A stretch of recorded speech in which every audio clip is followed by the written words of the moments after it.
La fondation de la prospérité en Christ. Je répète, quand tu pries ici, il faut avoir une Bible, un cahier et aussi au moins un stylo. C'est très très important. Parce que nous ne sommes pas des cancres, nous ne sommes pas des idiots. Nous avons été des chrétiens avant, où les gens vont dans des salles à la recherche des miracles ou encore des révélations. Mais nous sommes des chrétiens et nous participons dans la construction de la foi sur la terre. Nous faisons partie des fondations de la foi. Parce que nous sommes les gemmes de la nouvelle foi de Dieu sur la terre. Parce que Dieu a parlé à nos ancêtres. Ils ont préféré les termitières. Ils ont préféré les montagnes. Ils ont préféré la lune, le soleil. Nous, dans notre génération, nous préférons Jésus. Et dans cette réponse à notre Dieu, ce n'est pas dit dans ce choix que nous avons opéré, le premier opérateur qui agit en nous, c'est le Saint-Esprit. C'est lui qui nous a donné le vouloir et le faire. Cette volonté d'accepter Jésus-Christ.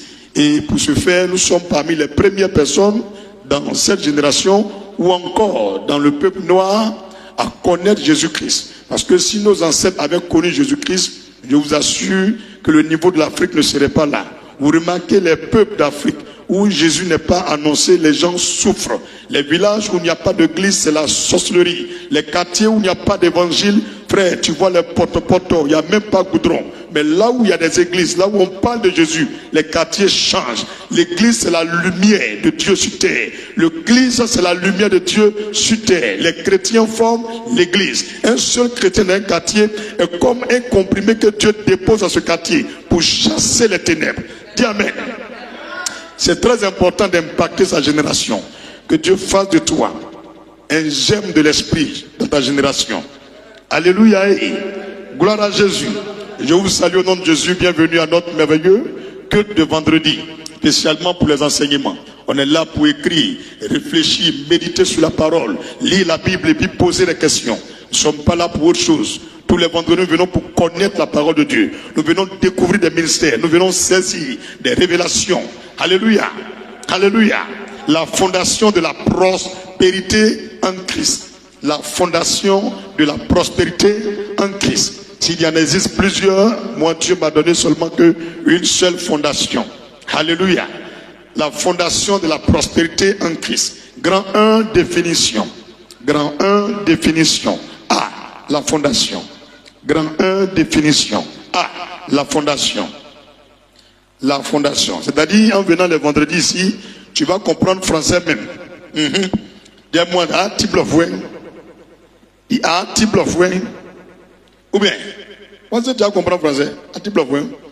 Ça veut dire que le vendredi passé ne parle pas trop nous aussi. Alléluia.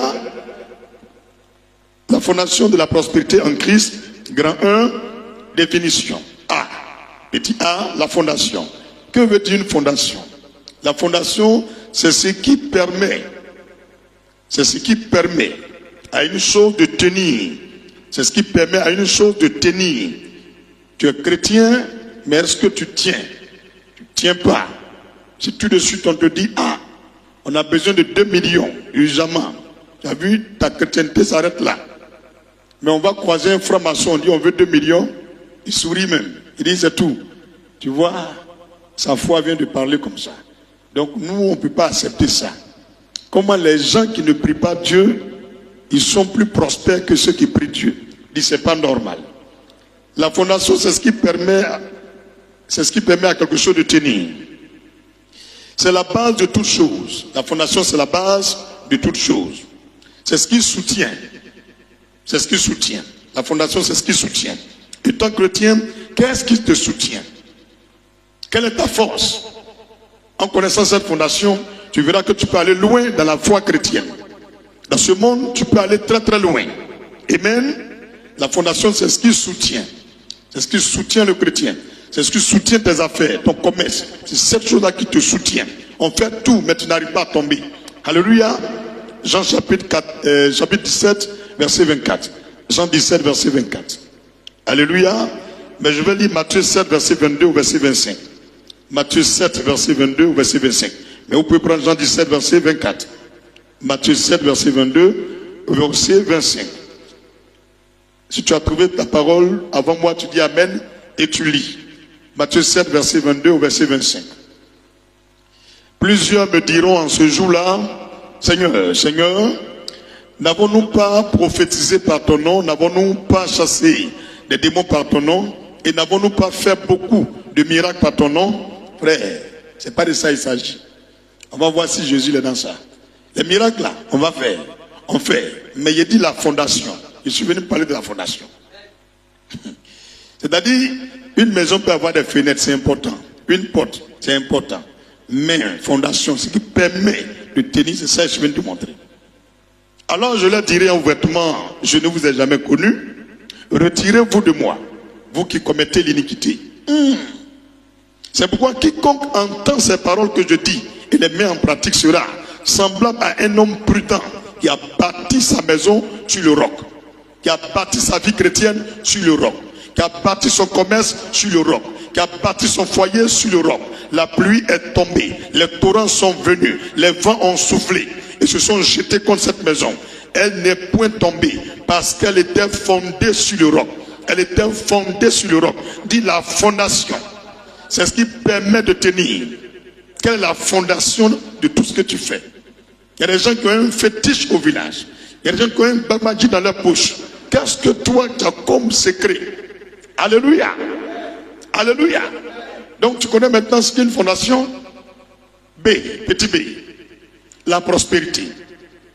C'est un peu le thème que je décortique. Et puis après on rentre dedans. Alléluia.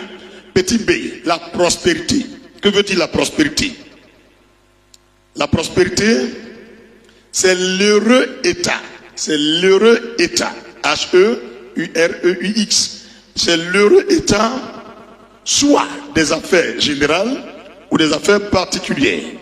C'est-à-dire, chaque fois que tu fais quelque chose que tu es content, tu es heureux, tu es à l'aise dedans, ta figure n'est jamais serrée, tu n'es jamais triste. On dit, mais le monsieur n'a jamais de problème.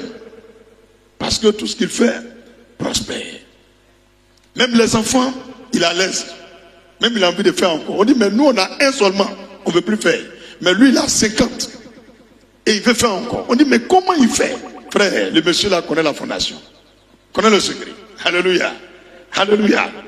La prospérité, c'est l'heureux état, soit des affaires générales ou des affaires particulières. La prospérité, c'est être heureux dans ce que nous faisons. La prospérité, c'est être heureux dans tout ce que nous faisons. Tout ce que tu fais, tu n'es pas content, c'est que tu n'es pas prospère. C'est être heureux dans tout ce que nous faisons. C'est avoir la fortune favorable. Avoir la fortune favorable. Tu as l'argent, mais ce n'est pas en ta faveur. L'argent là même, tu as ça, mais problème que tu gagnes à cause de l'argent là. Tu n'as plus envie même de toucher l'argent. Mais il y a les gens, ils ont 20 000. Mais avec ces 20 000, en tout cas, ils sont à l'aise dedans. Alléluia. C'est avoir la fortune favorable. C'est réussir dans nos affaires. La prospérité, c'est réussir dans nos affaires. Frère, tu as entrepris quelque chose. Un petit commerce ou un grand commerce. Et tu veux déposer le bilan. Tu veux abandonner. C'est que tu n'as pas connu de prospérité. Alléluia. Alléluia. Donc la prospérité, c'est aussi un heureux succès. Un succès où on n'est pas heureux, c'est pas la prospérité. Donc la prospérité est un heureux succès. Un heureux succès. C'est avoir de la croissance dans nos affaires. La prospérité, c'est avoir de la croissance dans nos affaires. On a l'exemple de Daniel 6, verset 28. Daniel 6, verset 28. La prospérité, c'est réussir dans nos affaires. La prospérité, c'est avoir de la croissance dans nos affaires. La prospérité, c'est avoir de la fortune favorable. La prospérité, c'est un heureux succès. Daniel chapitre 6, verset 28. Tu te trouves avant moi, tu dis Amen et puis tu lis. Daniel 6, verset 28. Daniel 6, verset 28. Il fait la lecture. Daniel prospéra sous le règne de Darius et sous le règne de Cyrus, le Perse. Daniel prospéra. Frère, Daniel est un nom, quand tu donnes à ton enfant, l'enfant est condamné un jour à devenir quelqu'un. Il ne peut pas finir sa vie comme ça, même si c'est chaud au début. Où il te parle là, il était boy. C'est lui qui ramassait les choses sur la table. Mais il prospéra. Jusqu'à après le roi, c'est lui. Il ne faut pas jouer. Il y a le nom qui travaille dans la Bible. Tu appelles ton enfant Kwaïga. Kwaïga, il devient quoi sur la terre? Il faut dire Kwaïga. Kwaïga, depuis ils sont nés là, tous les Kwaïga, ils sont des Kwaïga. On dirait bruit de coq. Alléluia. On peut progresser. Zacharie 8, verset 12. Zacharie 8, verset 12. 1 Chronique 29, verset 23. Je ne lis pas tout parce que je vais apprendre aussi à finir un peu vite. Alléluia. Ce que je ne lis pas, tu en tout, tu mets astérisque devant ou tu soulignes. Chez toi à la maison, il faut lire. Si tu vois, il a donné le verset, c'est un grand secret. Mais quand tu vois, il ne lit pas, c'est pour provoquer ta curiosité. Parce que celui qui est curieux, c'est celui qui découvre. Qui cherche. Petit C, la fondation de la prospérité en Christ. Maintenant, j'associe tous les noms et puis je définis le titre maintenant. La fondation de la prospérité en Christ. Qu'est-ce que ça veut dire? C'est notre thème. Qu'est-ce que ça veut dire? Selon les deux définitions qu'il y a données, la fondation de la prospérité en Christ, selon les lois du royaume, c'est-à-dire selon les lois chrétiennes, selon les lois du royaume, comment un chrétien peut avoir du succès sans emprunter des chemins détournés? Comment un chrétien peut avoir du succès sans emprunter des chemins détournés? Comment? Alléluia. Pour le chrétien, sur quoi est basée sa prospérité? Pour le chrétien, sur quoi est basée sa prospérité? Alléluia. Son succès, sa réussite. Alléluia. Sur quoi est basé son succès? Est-ce que ce qu'il fait glorifie Dieu? Qu'est-ce que tu dois faire? Et puis quand tu gagnes quelque chose, ça glorifie Dieu. Ou Dieu il est dedans. Et puis tu es à l'aise dedans. Ça c'est français terre à terre. Pour le chrétien, sur quoi est basée sa prospérité, son succès, sa réussite, qui glorifie son Dieu. La fondation de la prospérité en Christ, c'est aussi la fondation. Alléluia. C'est aussi la fondation du succès chrétien. Alléluia. C'est comme il y a donné synonyme. C'est comme là aussi la fondation du succès chrétien. Alléluia. La fondation de la prospérité en Christ, c'est amener le croyant. C'est amener le croyant à connaître le fondement. À connaître le fondement. Ou le premier pas à faire pour avoir des bénédictions et des succès enviables. C'est amener le croyant à connaître le fondement. Ou le premier pas à faire pour avoir des bénédictions et des succès enviables. Alléluia. Que veut dire la fondation de la prospérité chrétienne? C'est simplement sur quoi notre Dieu s'appuie pour nous donner la prospérité dans nos affaires.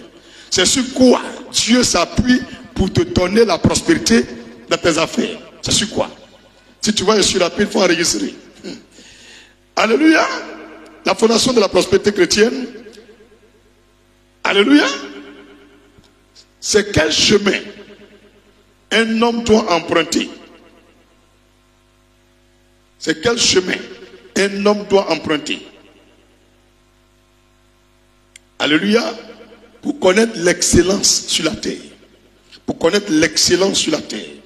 Parce que souvent nous empruntons des voies compliquées, des chemins compliqués.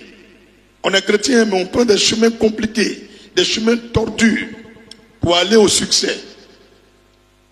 Cependant, il y a une voie plus excellente pour nous qui croyons en Jésus, aussi simple, une voie aussi simple pour nous qui sommes des croyants, afin d'atteindre les toits et les sommets de la terre. Alléluia. Il y a une voie simple et plus excellente pour nous les croyants, afin d'atteindre les toits et les sommets de la terre. Osée 4, verset 6. Dieu dit, mon peuple là, ils périssent. Mes enfants là périssent parce qu'il leur manque la connaissance. S'ils connaissent des choses, ils vont réussir. Alléluia. Osée 4, verset 6. Deutéronome 8, verset 17 et 18. Alors voici ce que le Seigneur dit. Deutéronome chapitre 8, verset 17 et 18. Deutéronome chapitre 8, verset 17 et verset 18. Deutéronome chapitre 8, verset 17 et verset 18. Je lis. Garde-toi de dire en ton cœur, ma force et la puissance de ma main m'ont acquis ces richesses. Le plus riche du monde, ce n'est pas celui qui s'est lancé machette. Le plus riche du monde, ce n'est pas le plus grand planteur de la terre. Le plus riche du monde, ce n'est pas celui qui fait beaucoup de buts. Le plus riche du monde, ce n'est pas celui qui ramasse beaucoup de bagages à la gare. Frère, donc Dieu dit de te dire, garde-toi Deutéronome 8, verset 17 et verset 18. Garde-toi de dire en ton cœur, ma force et la puissance de ma main m'ont acquis ces richesses. Souviens-toi de l'Éternel ton Dieu, car c'est lui qui te donnera de la force pour les acquérir, afin de confirmer, comme il le fait aujourd'hui, son alliance qu'il a jurée à tes pères. Alléluia. Dis Amen puissamment.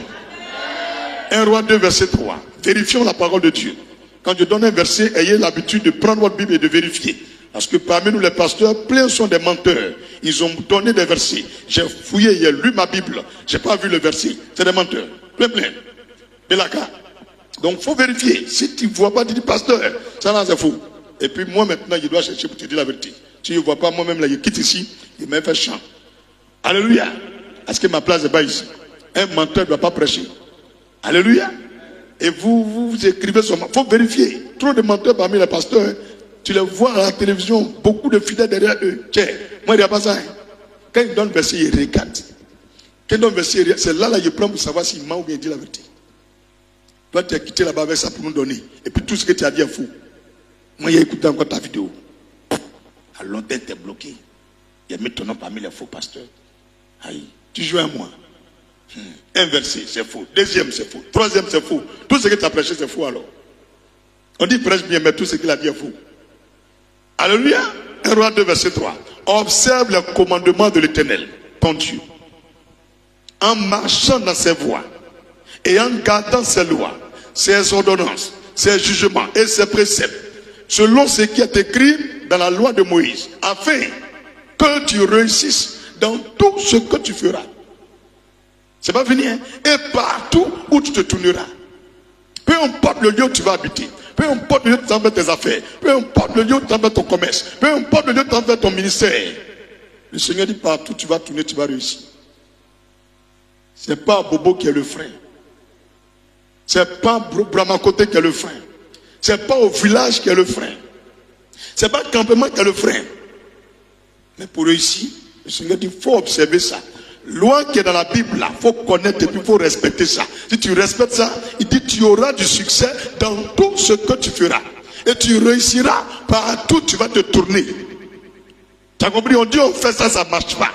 Que là où tu es là, ce qu'on fait ici ne marche pas. Quand toi tu viens faire, ça marche. Ce n'est pas parce que tu as un médicament. Parce que ce qui est écrit dans la Bible, là, tu crois à ça et puis tu fais ça. C'est tout. À quoi bon dit pasteur, il faut verser une onction sur ma tête? Faut lire ta Bible. Alléluia. Grand 2. Grand 2. Donc tu comprends maintenant? Grand 2. La fondation de la prospérité.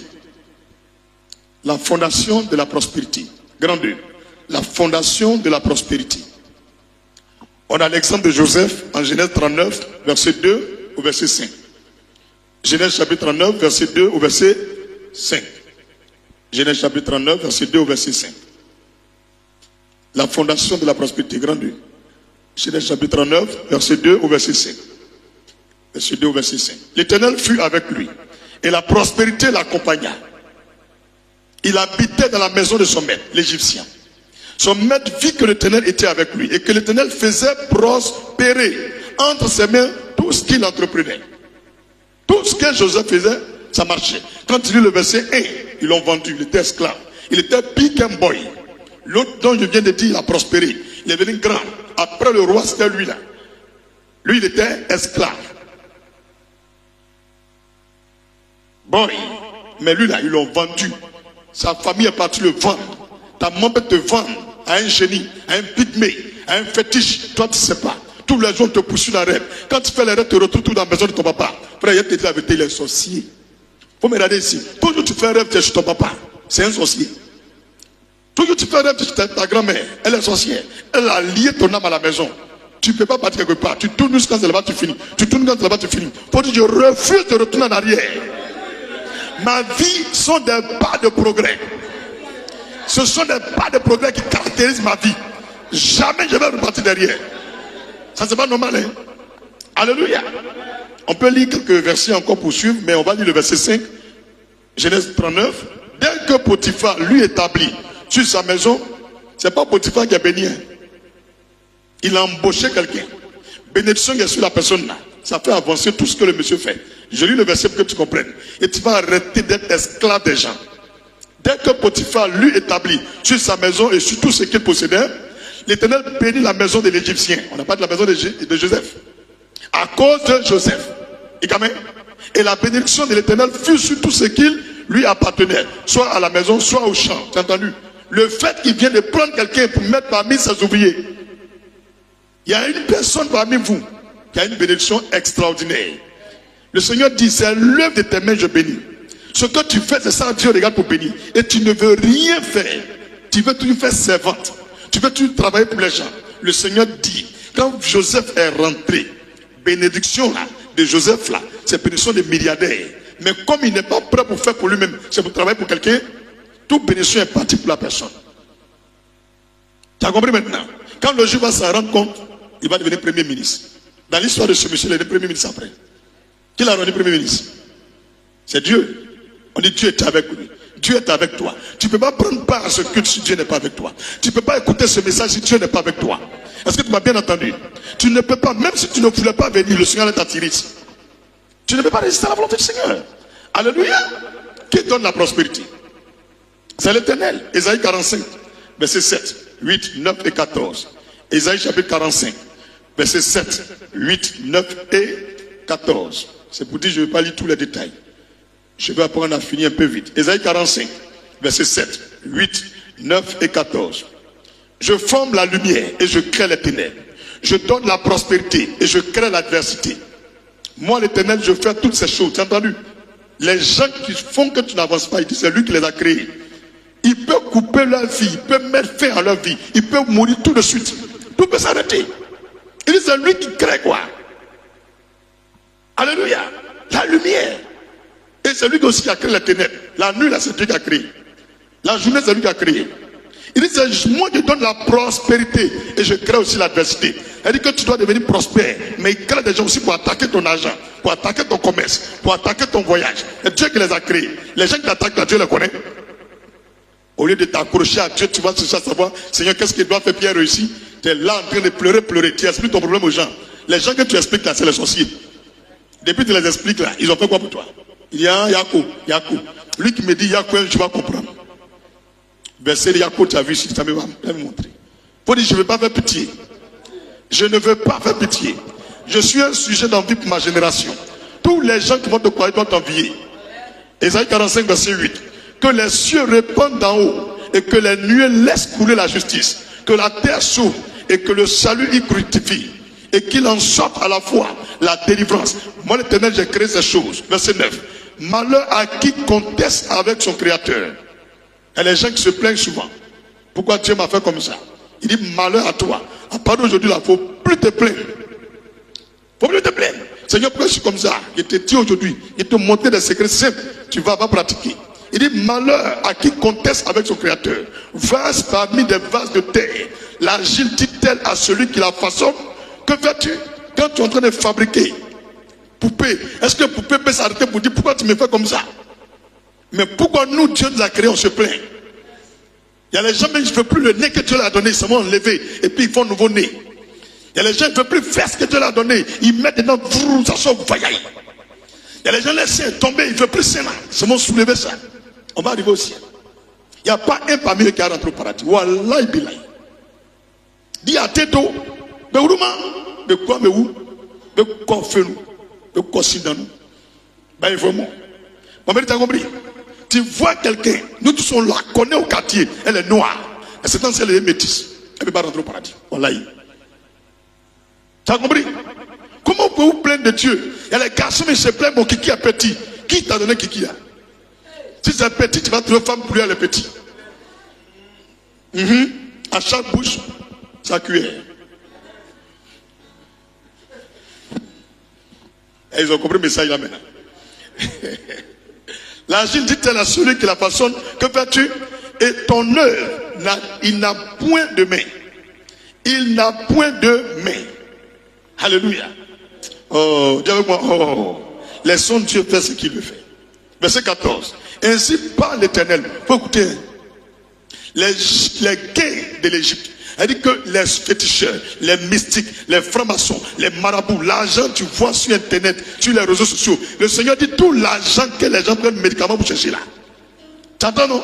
Il dit les gains de l'Égypte et les profits de l'Éthiopie et ceux des Saméens et de la taille à la taille élevée passeront chez toi.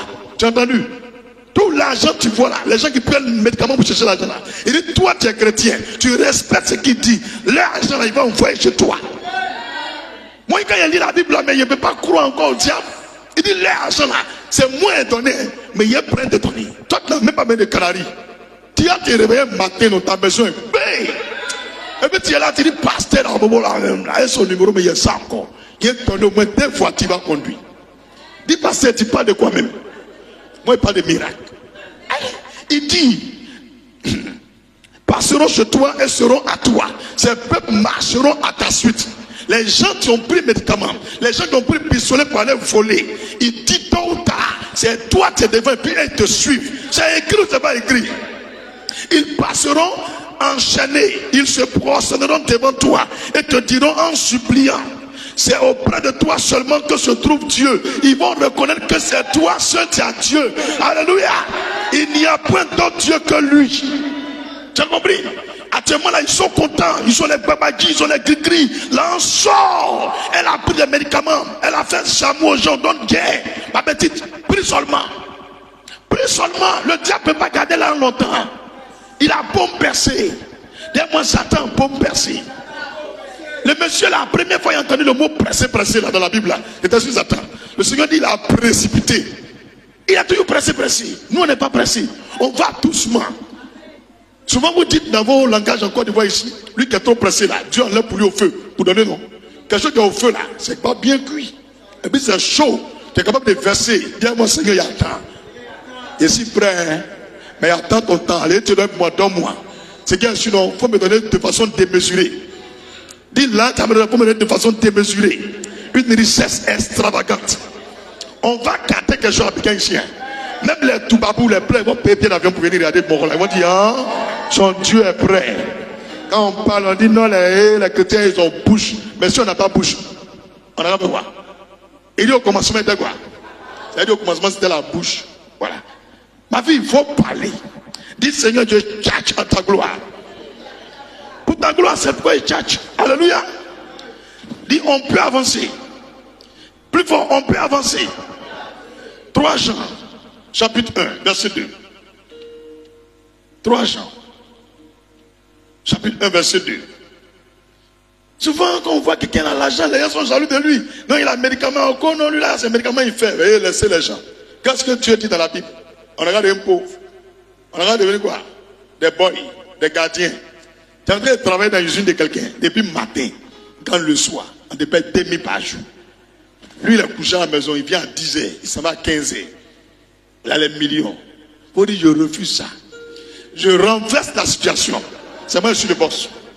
Dis, c'est moi, je suis le boss. Tu ne vas pas parler. Il faut dormir. Mais soit Dieu, il faut aimer ça. Alléluia. 3 Jean 1, verset 2. Écoute bien, bien aimé, je souhaite que tu prospères. Tu as compris? Je souhaite que tu prospères à tous égards et sois en bonne santé, comme prospère l'état de ton âme. C'est écrit ou c'est pas écrit? Champion, et divier. Dis anagama sikavuen di kanamao. Ça veut dire, dis dans ton ethnie, Seigneur, l'argent seulement là, ne doit manger un peu avant de quitter la terre. Petit, ton avion doit être privé. T'as compris? Ton premier fils, il a 2 millions par jour. On dit le monsieur gaspille l'argent, il faut dire il a trop souffert. Mon enfant ne doit pas souffrir. C'est quelle sorcellerie ça là? Mon petit tiens là, c'est là, Kafana Kamoy. Dis Seigneur, donne-nous aussi. Alléluia. Proverbe 28, verset 13. Proverbe 28, verset 13. Proverbe 28, verset 13. Tout le monde connaît le verset, non? Proverbe 28, verset 13. Je peux lire? Celui qui cache ses transgressions ne prospère point. Ah, depuis je parlais de prospérité. Maintenant Dieu vient dire le contraire. Il dit, lui qui cache ses transgressions ne prospère point. Il n'a même pas dit ne prospère pas. Alléluia. Mais celui qui les avoue et les délaisse obtient miséricorde. Dieu vient de te montrer simplement que la fondation pour prospérer quand tu es chrétien, il faut arrêter de pécher, non, et puis tu caches. Il n'a pas dit qu'il ne faut pas te faire pécher. Mais péché, tu as fait là. Il faut dire. Tant que tu ne dis pas là, Dieu là, tu ne gagnes pas aussi. La santé là, tu ne gagnes pas aussi. Bonheur là, tu ne gagnes pas.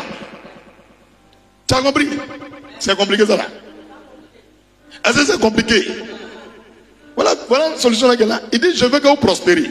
Mais lui qui cache le péché, il a fait là, il ne peut pas prospérer.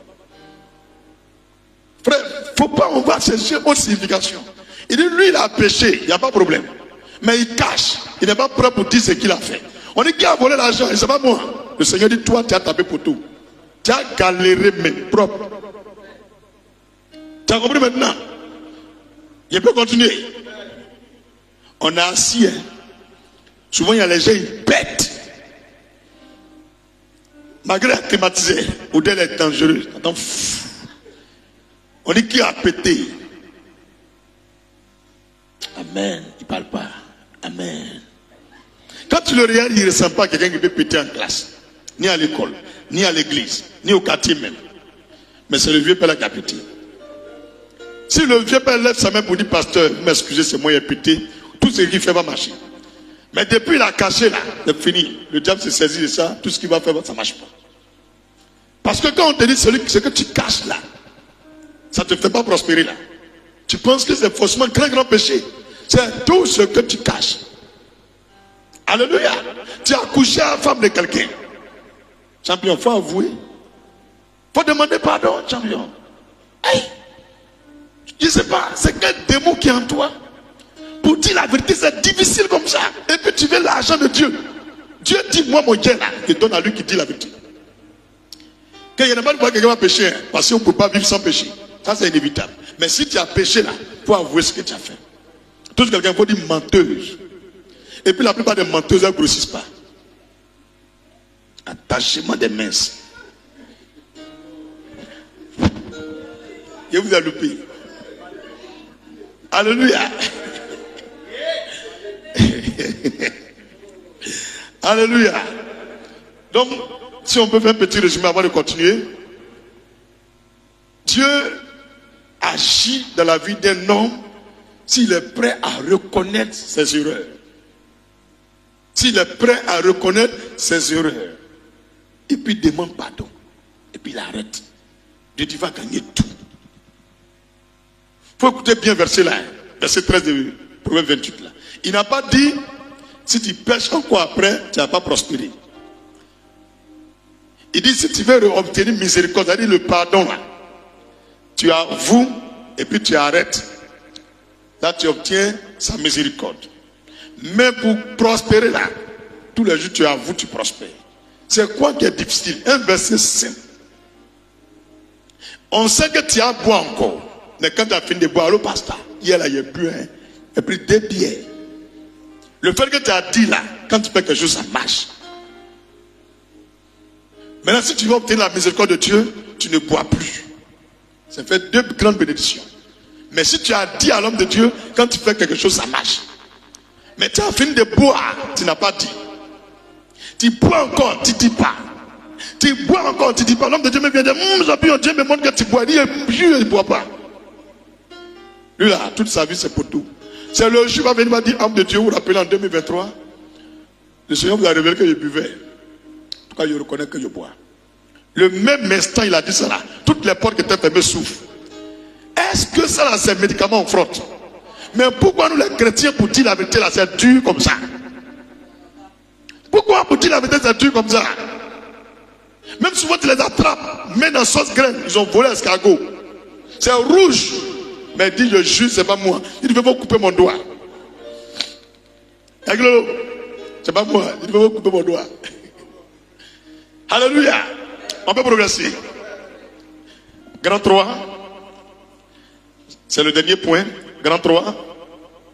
Josué chapitre 7. Verset 1 au verset 26. Josué. Bon, grand 3, j'ai oublié de dire le titre. La confession des péchés. Grand 3, la confession des péchés. La confession des péchés est la fondation de la prospérité en Christ.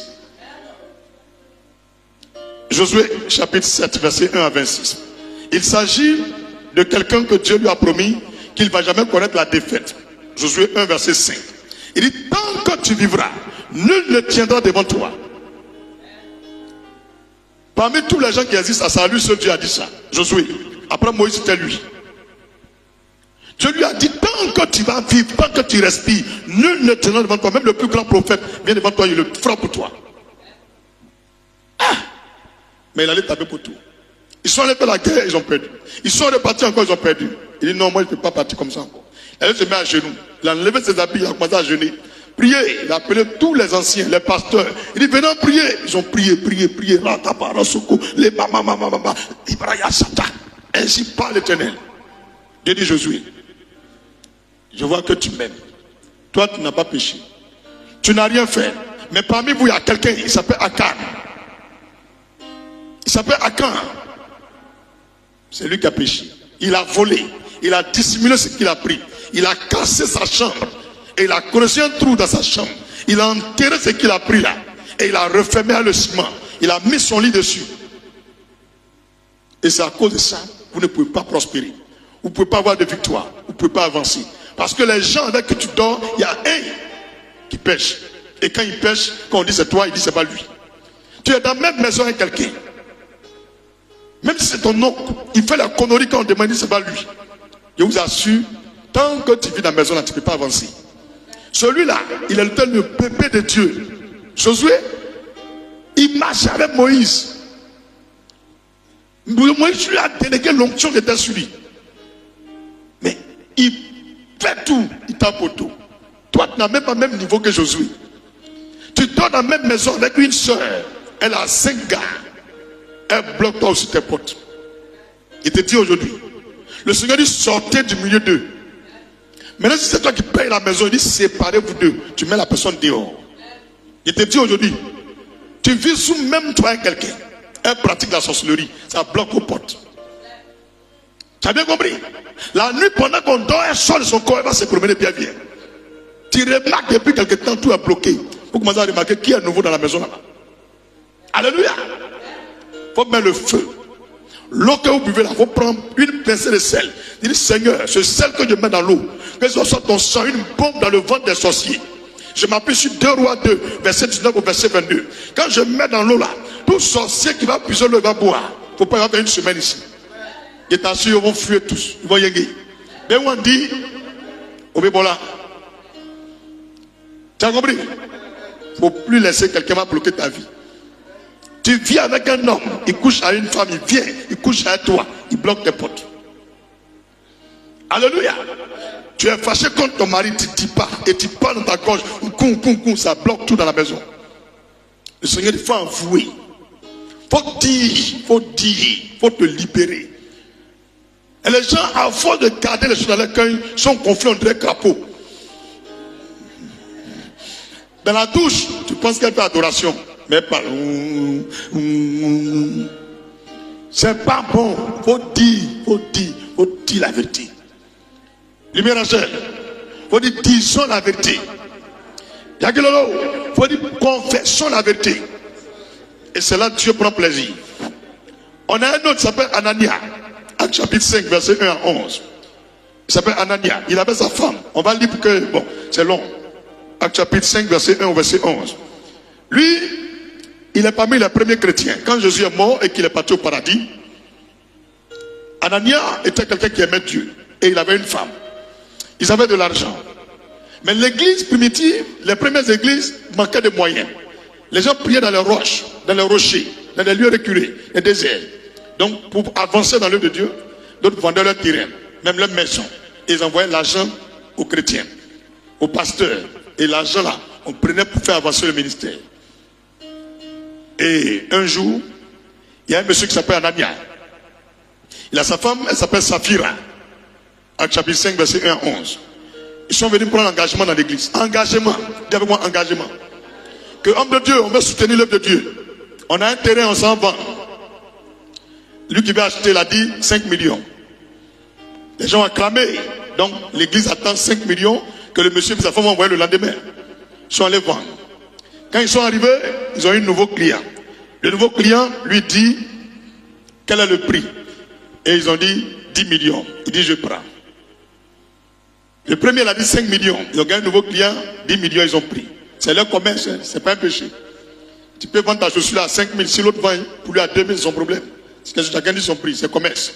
Donc ils ont vendu à 10 millions. Mais quel est le problème? Pourquoi tu es fâché? Ils arrivent à l'église, le monsieur est venu premier. Il dit, homme de Dieu, le Seigneur est avec vous. On a un client. Dieu a fait, le terrain a été vendu. Voici les 5 millions dont je vous avais parlé. Est-ce qu'il a dit qu'il donne 5 millions à Dieu?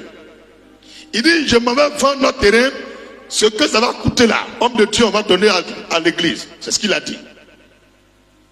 Donc quand il a dit, voilà 5 millions, homme de Dieu dit, ah, il s'appelle Pierre. Il dit, ah, Anania, je te respecte beaucoup, hein, mais est-ce que tu peux mentir à Dieu? Il dit, je ne mens pas, c'est 5 millions il a vendu. Il dit, tu es sûr que tu as vendu à 5 millions? Il dit, c'est ça, c'est 5 millions. Que je n'ai même pas pris 100 francs dedans. Le même jour, il est mort dans l'église là. Il est tombé, boum. Les gens l'ont enterré. Le soir, sa femme a fini de préparer, elle est venue. Elle est venue, elle chantait, elle louait Dieu. Alléluia. Elle a dit Amen, Amen, viens. Homme de Dieu dit, Madame, ça finira, comment vous allez? Elle dit, tout va bien. Ton mari nous a dit que vous avez vendu le terrain. Elle dit exactement. À combien vous avez vendu? Elle dit 5 millions. Il dit, tu es sûr? Elle dit, oui, c'est 5 millions. Vous n'avez pas vendu plus que ça? Elle dit, non, c'est 5 millions. Il dit, comment toi et puis ton mari pouvez vous entendre pour tenter le Saint-Esprit? Elle dit, je jure, on ne ment pas. Et le ciel est tombé, elle est morte. La première église de Dieu là, ça a commencé par 2 cadavres. Si tu penses qu'on ne peut pas mourir dans l'église, on meurt dans l'église. Tu as compris ce que je te dis? Tu fais la connerie, tu fuis pour venir dormir à l'église. Tu vas mourir un jour. Il ne faut pas arrêter. Il ne faut pas arrêter, tu vas mourir. Donc, elle est morte. Il a appelé les gens, ils sont battus l'enterrer aussi. Avec 2 cadavres. Maintenant, l'histoire là, c'est écrit dans la Bible. Pourquoi? Quel était le péché qu'ils ont fait? Ils ont fait quoi? Mensonge. C'est pas mensonge. Quel est le péché? Ils n'ont pas confessé le péché selon la vérité. Ils ont confessé, mais ils n'ont pas dit tout. Ils ont dévié. Tu comprends, non? Il y a des gens souvent, ils font un rêve et mettent des poursuivre dans le rêve là. Il dit, pasteur, j'ai fait un rêve, je viens pasteur. Quelqu'un poursuivait dans le rêve, ça veut dire quoi? C'est comme ça que tu as souffert aussi. Toute ta vie sera bloquée. Il faut dire comme tu as vu un rêve là. Ah, pasteur David, j'ai vu dans un rêve où je te poursuivais un machin. Voilà. Quand tu viens de ça, Dieu va te prospérer. Mais tu ne dis pas les choses comme ça s'est passé. Même souvent, il y a un au quartier. Tu es fait à Farage. Quand il arrive, l'homme de Dieu, on dit là, ça s'est passé quelque chose au quartier. Dans le quartier là, non, la voisine n'a même pas giflé l'autre. Tu entends, il dit la voisine a sauté, elle a cabré, elle a tété. Ce que tu as ajouté là, c'est ça qui fait que ton commerce ne marche pas là. Si tu ne sais pas, on veut dire, te dit. Quand tu veux confesser, il faut dire tel que ça s'est passé. On ne met pas dessus, on n'enlève pas aussi. L'autre là, Akan là, lui n'a même pas dit la vérité. Il dit, je jure, il n'y a rien pris. Maintenant, eux là, ils disent, on a pris l'argent. Mais ils ont dit la moitié de la vérité. Ils ont gardé l'autre moitié. Ils pouvaient dire, même l'homme de Dieu a dit, est-ce que l'argent du terrain là, c'est pas pour vous? Il dit, si. Est-ce que si vous dites qu'on a vendu à 10 millions, mais comme c'est 5 millions, vous avez dit, homme de Dieu, voilà les 5 millions. C'est simple. Pourquoi tu dis que tout l'argent là, c'est 5 millions? Il dit, je jure, c'est pas 10 millions, c'est 5 millions. Donc, vous comprenez? Quand tu veux dire la vérité, dis la vérité dans la totalité. Ne dis pas à moitié. Ou il faut te taire, c'est mieux. C'est bien compris? Et vous allez voir que ce genre de choses, ça bloque les églises. Des pasteurs même qui sont des menteurs. Il y a vraiment des pasteurs, des menteurs. Des fidèles menteurs. Tout le monde ment. Et puis on se regarde dans les yeux, je jure. À part d'aujourd'hui qui parle à moi, il me dit, je jure, sois maudit par le ciel et la terre au nom de Jésus. Tu penses que ça marche à moi? Ça ne marche pas à moi. Moi, quand tu me dis je jure, là, que tu mens, tu me mets en confiance. Pourquoi tu jures? Depuis quand Jésus parle et puis dit je jure? Jésus dit ne jurez pas. Nous les chrétiens, on ne doit pas jurer. C'est Dieu qui doit confirmer. Alléluia. Tout ton frère, il faut dire on ne ment pas. Dis on ne ment pas. Péché tu as fait. Et ça il faut dire. Si tu t'es bolo, tu dis, homme de Dieu, moi je me bolo. Maintenant tu es devenu chrétien, tu es bolo encore. Il faut ajouter dans la confession là. Je me bolo avant. Même quand j'étais chrétien, je me bolo encore. Là tu as fait bonne confession. Mais il ment. Il dit non, c'était avant. Il a frappé au cou. Maintenant il a arrêté. Alors que ça fait un mois, il s'est frappé au cou. Quand ta femme est partie voir sa maman là, tu as frappé au cou. Alléluia. Il faut dire bolosser. Il faut dire la vérité. Il y a les gens du homme de Dieu avant, il regardait porno. Alors qu'il vient tout de suite de supprimer la vidéo avant de venir faire confession. Il faut dire homme de Dieu, je regarde la porno. Même jusque hier. Ah, c'est une bonne confession. Alléluia. Il y a les gens qui mentent même dans leur sac. Il y a Kassaprekou. Il y a Kalao, il y a Vodi dedans. Il dit, pasteur, avant il buvait. Autant il vient de boire, le reste est dans le sac. Il faut dire, homme de Dieu, voilà, maman il boit. S'il te plaît, permets-moi de boire le reste. Quand il finit et puis il confesse là, Dieu lui pardonne. Lui, moi, il a dit la vérité. Il dit, je bois. Et l'homme de Dieu, il faut arrêter. Il dit, non, il ne peut pas arrêter. Au moins, il a dit la vérité. Quand il fait quelque chose, ça a marché. Mais l'autre là, il ment. Il dit, moi, il ne fait rien, il a arrêté. L'homme de Dieu a compris, il va arrêter. Et puis, il n'arrête pas. Est-ce qu'on t'a obligé? Tu as compris? C'est pourquoi le Seigneur dit, par toi et tes paroles, tu vas te condamner ou tu vas te libérer. Donc, il ne faut pas mentir. Alléluia. Dis confession. Dis la confession des péchés. C'est ça qui nous donne la prospérité. Moi, j'ai demandé à Dieu, mais pourquoi c'est la confession? Tu peux prendre pour faire avancer quelqu'un. Il dit, le diable est le père du mensonge. Moi, je suis la vérité. C'est la vérité qui libère. La vérité affranchit. La vérité est une épée qui vient briser le joug. Mais quand tu mens et que tu me pries, je deviens faible dans la bénédiction. Je ne peux pas te bénir parce que tu viens de dire que tu appartiens au diable. Quand tu es en train de mentir, c'est comme tu dis Satan, je t'aime. Quand tu mens, ça veut dire que tu aimes Satan plus que Jésus. Satan veut dire mensonge. Jésus veut dire vérité. Donc il faut dire la vérité. Il ne faut pas cacher les choses. Quand tu ne caches pas, Dieu aussi dévoile ta bénédiction. C'est bien compris? C'est bien compris? Grand A. Exemple selon la parole de Dieu. De quelques personnes qui ont confessé leur péché. Et vous allez voir ces personnes-là, comment était leur vie. S'ils ont réussi ou ils ont échoué. Exemple selon la parole de Dieu, de quelques personnes qui ont confessé leur péché. Ils ont eu le courage de dire ce qu'ils ont fait. Premier, on a Aaron. On a Aaron. Les autres sont morts. La terre a ouvert sa bouche à manger tous les gens qui ont critiqué Moïse. Mais lui, il a reconnu pour lui. Il n'est pas mort. Dieu a fait descendre le feu pour brûler les ennemis. Lui aussi, il avait péché, mais il a confessé pour lui, il a reconnu. Il n'est pas mort. Donc quand tu reconnais ce que tu as fait, Dieu te pardonne. Nombre 12, verset 11. Nombre chapitre 12, verset 11. Nombre chapitre 12, verset 11. On a David, le roi David, l'homme selon le cœur de Dieu. Quel était le secret de David? Il n'a pas honte de dire ce qu'il a fait. David n'a pas honte de dire ce qu'il a fait. Et Dieu aime les gens comme ça. Ils n'ont pas honte. C'est la honte là qui fait que depuis tu n'avances pas. Tu as honte de dire la vérité. Sinon ils vont dire quoi? Tu n'as pas besoin de jugement des gens. Lui qui va te juger s'appelle Jésus. Peu importe ce que le pasteur va dire, il ne peut pas te condamner. C'est Jésus qui va te condamner ou bien te libérer. Peu importe ce que la sœur va penser, ils n'ont rien à voir dans ta vie. Ils n'ont rien à voir dans ta vie. On dit la fille là elle est lesbienne. Il faut confesser que tu es lesbienne, c'est fini. Tu dis je ne suis pas lesbienne parce que tu as honte. Depuis que tu as honte là, tu vois comme ta vie tourne en rond. Ta vie tourne en rond. Alléluia. Alléluia. 2 Samuel 12, verset 13. Le roi David. 2 Samuel 12, verset 13. Psaume 38, verset 19. Psaume 51, verset 3 au verset 7. Psaume 51, verset 3 au verset 7. Psaume 32, verset 5. On a aussi Néhémie. Vous avez vu que David a commencé beaucoup de péchés, non? On a Néhémie. Dis Néhémie. Ah, Néhémie aussi, c'est quelqu'un quand il fait connerie dit.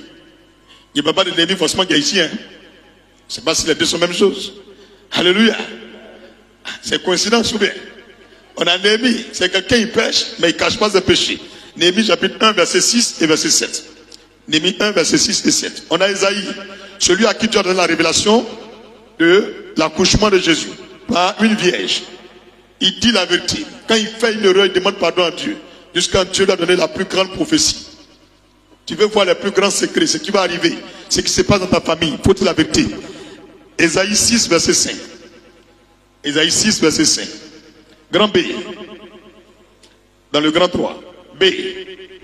Qui doit confesser ses péchés? Souvent on dit non.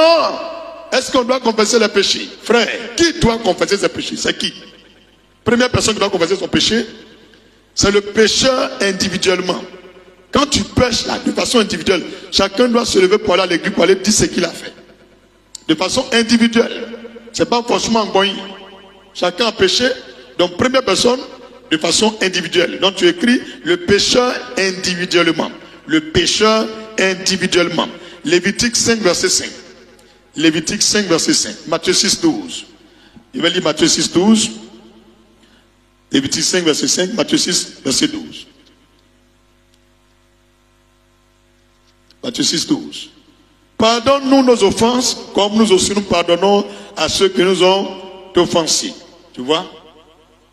De façon personnelle, il faut confesser ce que tu as fait. Alléluia. Alléluia. On a aussi le pasteur, le prophète, l'évangéliste, le docteur de la loi, le diacre, le responsable à l'église, la responsable des chants. Tous les responsables doivent confesser les péchés. Dis avec moi, ils doivent confesser leurs péchés. Au nom du peuple. Eux, ils confessent au nom du peuple. Donc, deuxième catégorie de personnes qui doivent confesser leurs péchés, on a le pasteur, le prophète, l'évangéliste, le docteur de la loi. On a les responsables de l'église, les diacres. Au nom du peuple. Au nom du peuple. Quand eux, ils viennent prier Dieu, ils sont peut-être établis sur 20 personnes, sur 100 ou 200. Donc quand ils viennent dire Seigneur, parmi nous, on a un frère qui a trompé sa femme. Je te demande pardon pour ce qu'il a fait. Même si le frère n'est pas au courant, il va remarquer demain les portes sont ouvertes. Il te dit aujourd'hui, ça marche. Donc lui qui confesse péché, si toi-même tu n'as pas confessé, l'autre vient confesser pour toi, mais tu dois lui dire qu'il soit au courant d'abord. Tu me comprends? Donc le pasteur peut venir confesser les péchés devant Dieu pour toi. Mais tu dois le mettre au courant. Si tu te demandes, tu dis si tu n'as pas fait, ça fait 2 condamnations. Premièrement, tu pouvais dire à Dieu, mais tu n'as pas dit. Dieu est parti lui dit, va voir ton coin là-bas, il y a quelqu'un qui a été déconné. S'il n'arrête pas, vous n'allez pas avancer. Il vient dire, mon gars, Dieu me dit que tu fais la connerie, il faut dire. Il dit, il n'a rien fait. À l'instant, là, lui, il est condamné 2 fois. Imagine c'est quel gêne doit faire pour que Dieu lui pardonne. Alléluia. Donc, tu es un pasteur, tu es un prophète, tu es un évangéliste, tu es un docteur de la loi, tu es un diacre, un ancien, un responsable. Étant dans l'église, les gens avec qui tu pries, les gens qui sont avec toi, tu remarques que les choses n'avancent plus. Tu remarques que les fidèles se plaignent, ça ne va pas trop actuellement. C'est qu'il y a quelqu'un qui pêche dans l'église. Il faut les convoquer tous. Tu dis, ah les frères, j'ai pas dit de... Ils réussissent dans tout ce qu'ils font. Proverbe 28, verset 13. Deuxième effet, le pardon de Dieu. Les gens peuvent être fâchés contre toi. Mais quand tu confesses tes péchés, Dieu ne se fâchera jamais contre toi. Tout ce que tu as fait, Dieu oublie. Tu as compris? Donc il faut confesser tes péchés. Proverbe 32, verset 5. Proverbe 32, verset 5. Proverbe 32, verset 5.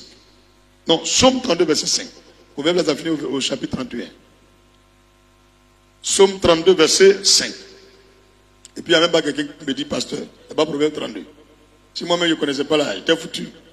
Proverbe, ça s'arrête à 31. Ce sont les jours du mois. Chaque jour du mois, tu lis un chapitre de Proverbe. Tu 1 an, 2 ans, 3 ans, tu auras une sagesse aiguisée au-dessus de tous ceux qui ont le même âge que toi. Tous ceux qui sont de ta génération. Même la même personne qui font le même travail que toi, Dieu t'aiguise plus que eux. Chaque jour, tu lis un chapitre de Proverbe. Tu 1 an, 2 ans, 3 ans, ta sagesse augmente. Ça se multiplie, ça se quadruple. C'est l'homme le plus sage qui a écrit ça. David n'a rien écrit ici. Isaïe n'a rien écrit là-bas. C'est l'homme le plus sage de tout le monde entier qui a écrit le Proverbe.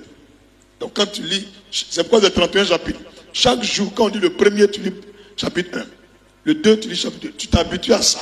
Tu vas maîtriser tout ce qu'un homme ne doit pas faire. Ce qu'un homme doit faire. Tu vas connaître les gens, connaître les autorités, les personnalités, les officiers. Tu vas connaître même les insectes, les temps, les climats. Et tu sais à quel moment faire telle chose. Tout est dedans. Garde bien ce secret. Deuxième effet, il a dit quoi? Le pardon de Dieu. Psaume 32, verset 5. 1 Jean 1, verset 9. 1 Jean 1, verset 9. 1 Jean 1, verset 9. Troisième effet, la justification. Tu es justifié. Depuis que tu es né, tout ce que tu as fait, à l'instant où tu as confessé tes péchés, le même jour où tu as tout dit, tu es justifié. Tu n'as plus rien à payer devant Dieu. Tout ce que tu fais prospère. Tu es justifié. On dit non, lui là il a fait avortement. On dit non, lui là avant il était jadis. Dieu ne fait plus rien avec ça. Parce que tu as confessé. C'est les menteurs, une famille où les gens tombent malades tous les jours. Et tous sont les menteurs, ils ne disent jamais la vérité. Dans notre famille, tous on est malades. C'est les menteurs tous. Jacques chapitre 5, verset 16. Et la plupart du temps, ce sont les familles là, ils sont rancuniers. Jacques chapitre 5, verset 16. Confessez donc vos péchés les uns aux autres. Et priez les uns pour les autres afin à l'instant où tu dis ce que tu as fait, même si tu étais malade, dans la maladie là, tu as prié là. Le Seigneur dit ta prière a une grande efficacité. N'importe où tu diriges ta prière, il y a effet. Effet immédiat. Alléluia. On me dit ça avance là-bas parce qu'il me semble que tout a bloqué chez moi ici. Hein. C'est revenu. Ok. Gloire à Jésus. Alléluia. Dernière chose, la purification. La purification. Partout, les gens font les rêves sur toi. Ils vont voir la lumière sur toi. Même quand les anges viennent sur la terre, ils ne peuvent pas visiter le quartier, la ville, le pays, sans aller chez toi. Toujours les anges.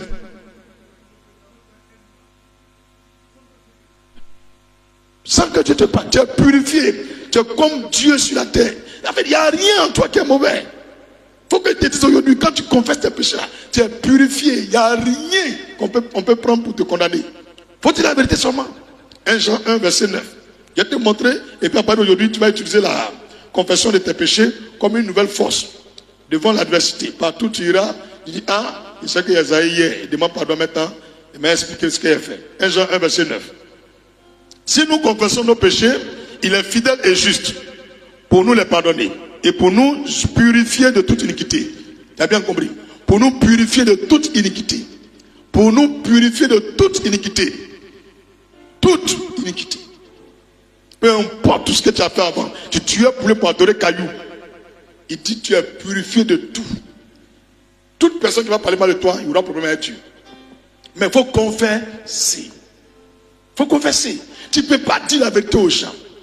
Tu ne peux pas. Tu trouves même pas seul à faire quelque chose. Tu ne peux pas dire. Le Seigneur dit, tu peux dire à une autre personne. Tu as compris? Peut-être lui là, si tu le dis, votre camarade va gâter. Mais va dire à quelqu'un. C'est pourquoi lundi qui vient là, vous dites lundi. Lundi là, je suis ici jusqu'à samedi. De 10h à 17h, tous les jours, je suis ici. Tous ceux qui ont péché avant de partir en 2024, vous venez me dire ce que tu as fait. Tu as compris ce que je te dis là? J'ai fini mon message. Alors à la maison. Mon vieux, t'as vu, faut dire, mon rôle a changé. Il a dit, il a changé. Moi, il ne peut plus tuer encore. Mon nom est trop gâté dans Côte d'Ivoire. Il ne tue plus encore, c'est fini. Chap, chap. Il y a une honte là sur vous. Mon nom est gâté. Même au Canada, on m'appelle le passage qui tue là. C'est comment? Prends ton offrande, on va prier. Tiens. Ça reste en gorge, non? Il les a loupés. Semaine prochaine, il y a pisse. Il pense à non. On n'a pas bien compris. Hein. Au-delà. Est-ce que ce n'est pas un hasard même? On va voir. Vendredi prochain, s'il va finir encore. Vendredi même la 20h30. Propre. Alléluia. Il y a eu des imprévus tout à l'heure. C'est ce qui m'a fait ajouter 30 minutes dessus. Mais tu vas comprendre. Comme tu n'es pas serviteur de Dieu, tu vas tout comprendre.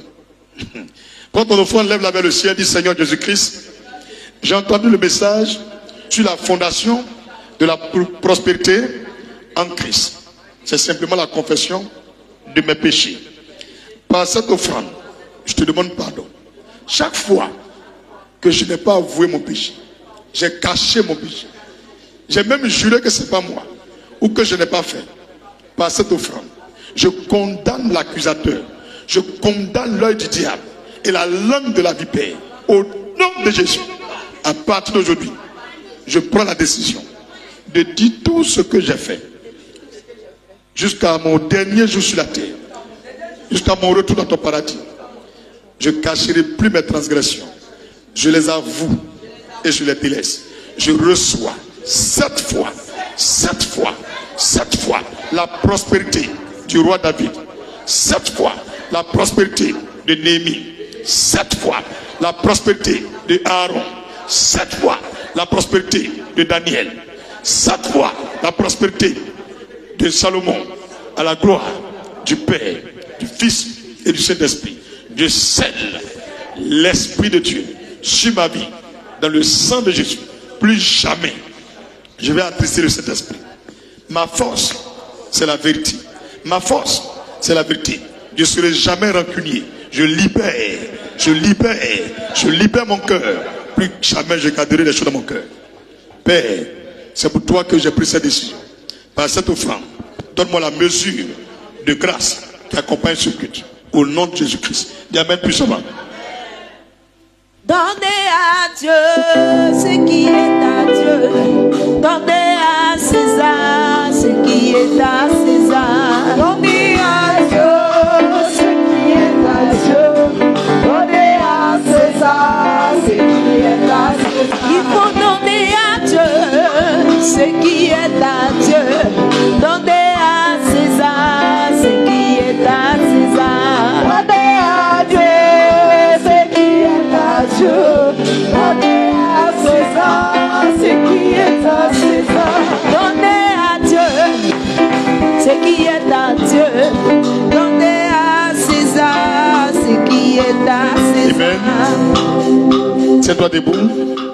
Regarde ton frère juste en face de toi. Dis-lui, l'heure est arrivée de prospérer. Dis, l'heure est arrivée de devenir quelqu'un. Tu n'as pas le droit d'être la même personne. Je condamne ton esprit à la prospérité, à la réussite, à la richesse, au nom de Jésus. Je déclare qu'on ne peut pas t'enterrer. Tu ne peux pas mourir sans goûter au bonheur, sans goûter à la vie et les sources de la vie. Quand on parle de prospérité, en tant que chrétien, que ton nom soit parmi les prospères. Au nom de Jésus-Christ. Dis Amen puissamment encore. Remercions le Seigneur pour ce culte. Seigneur, nous avons été ravis de recevoir ta parole. Vraiment, c'est agréable pour des frères de demeurer ensemble dans ta présence, de communier avec le Saint-Esprit. Cela est une grande faveur que tu nous as faite cette nuit, de recevoir le message sur la fondation de la prospérité en Christ. Nous avons compris le secret de Dieu, c'est la confession des péchés, c'est de dire la vérité, c'est de parler, c'est de ne pas garder les choses dans le cœur, de ne pas cacher les choses. Père, merci. Merci pour cette semence de vie, au nom de Jésus-Christ. Couvre-toi avec le sang de Jésus, la main droite sur la tête.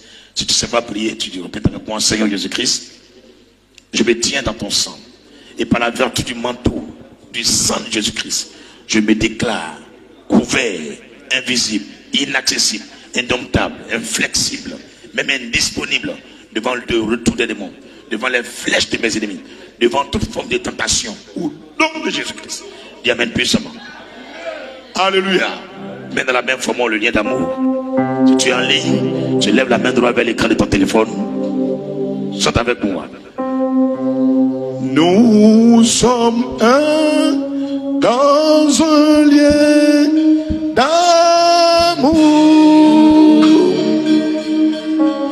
Nous sommes un dans un lien d'amour. Notre esprit est uni avec l'esprit de Dieu. Nous sommes un dans un lien d'amour. Alléluia. Ça va chauffer. On était là mercredi. Il y a les gens qui ont tapé poteau. Ce vendredi, si tu tapes poteau encore là, c'est que ta vie là, c'est poteau. Voilà. Ça dit demandé, on prie pour qui?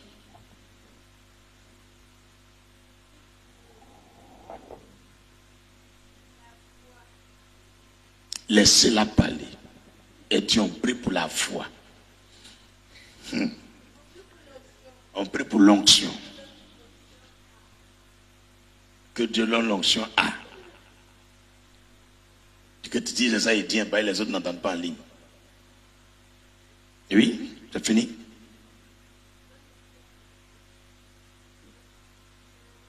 Ok. Ok, qui n'est pas ici, c'est vous qui êtes interrogé.